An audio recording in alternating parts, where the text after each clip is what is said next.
notre sentiment par rapport à ce procès qui n'aurait jamais dû avoir lieu. Parce que ce procès est inutile. Non seulement il est inutile juridiquement, mais il est contre-productif politiquement. Lorsqu'un pays sort d'une crise comme celle que nous avons connue de 2002 à 2011, la voie de la restauration, c'est la voie de la réconciliation. C'est la voie des États généraux de la République. C'est la voie du dialogue national inclusif.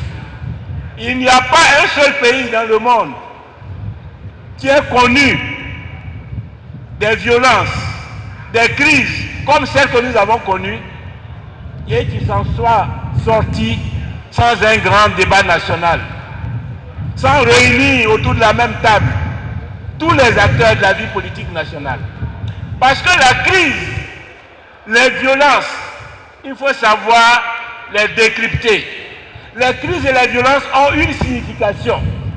La signification politique, c'est que les désaccords ont atteint un degré de radicalisation que les acteurs en sont venus aux mains, aux armes et à la violence.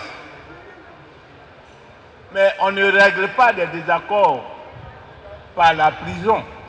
On ne réconcilie pas un peuple divisé par des poursuites judiciaires, par l'emprisonnement des leaders. Parce que derrière un leader emprisonné, ce sont des centaines de milliers, voire des millions de citoyens qui sont affligés, qui sont meurtris, qui ont mal au cœur, qui souffrent et qui partagent le sort de ce prisonnier politique. Et qui ne retrouveront la paix du cœur que quand ce prisonnier politique aura recouvré la liberté.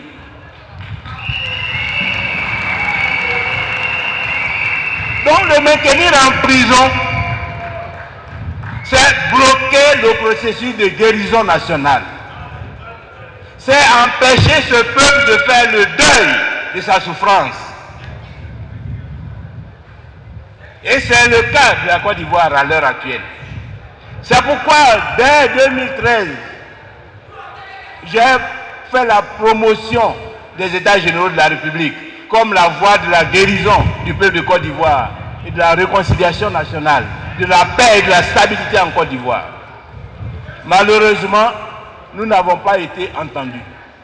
Mais c'est pourquoi, de la même façon, j'ai appelé à ce que nous nous mobilisions pour l'alternance, pour le changement démocratique, pour la reconquête du pouvoir. Parce que dans un contexte comme le nôtre, il n'y a que deux voies pour résoudre les problèmes. Un consensus national sur la réconciliation, c'est-à-dire parti au pouvoir comme parti dans l'opposition, nous avons tous compris la nécessité de la réconciliation. Et que nous nous engageons, comme cela a été fait en Afrique du Sud et dans d'autres pays, nous nous engageons tous dans le processus de réconciliation. Si les acteurs, les tenants du pouvoir refusent la réconciliation, sont hostiles à la réconciliation,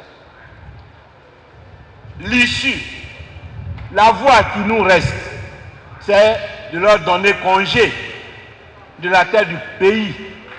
C'est par une élection démocratique de les bouter hors du pouvoir pour engager le processus de réconciliation que le peuple attend. Voilà les deux seules voies. À partir du moment où nous n'avons pas eu de plan B, nous refusons le plan B. Nous refusons d'avoir une attitude équilibrée. On fait quoi? Ça veut dire qu'aujourd'hui, la Fronde est obligée de réviser sa stratégie à 12 mois des élections. La Fronde est obligée de regarder 2020 avec de nouveaux paramètres qu'elle n'a pas préparés. Mais heureusement, nous avions anticipé. Nous avions compris que dans la vie, il ne faut pas mettre tous ses œufs dans le même panier.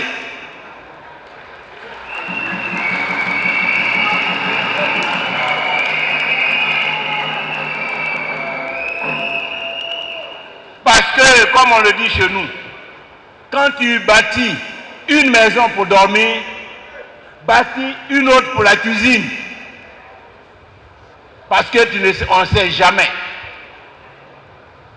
Si un incendie ravage la maison, vous auriez au moins la cuisine pour vous reposer et vous abriter en attendant de reconstruire une nouvelle maison. Nous avons anticipé. Grâce à nous, le FPI est toujours présent sur le terrain. Grâce à nous, le FPI a capitalisé les élections depuis 2016 jusqu'à aujourd'hui. Grâce à nous, le FPI a une expérience des élections avec le RHDP. Grâce à nous et à l'opération Zrama, nous nous sommes repositionnés.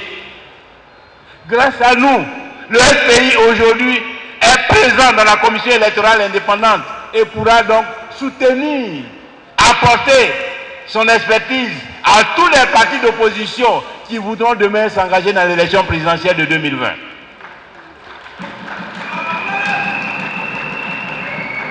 C'est pourquoi je suis convaincu que le temps de l'unité est arrivé. Mais il nous faut faire preuve de courage et de sens de responsabilité politique.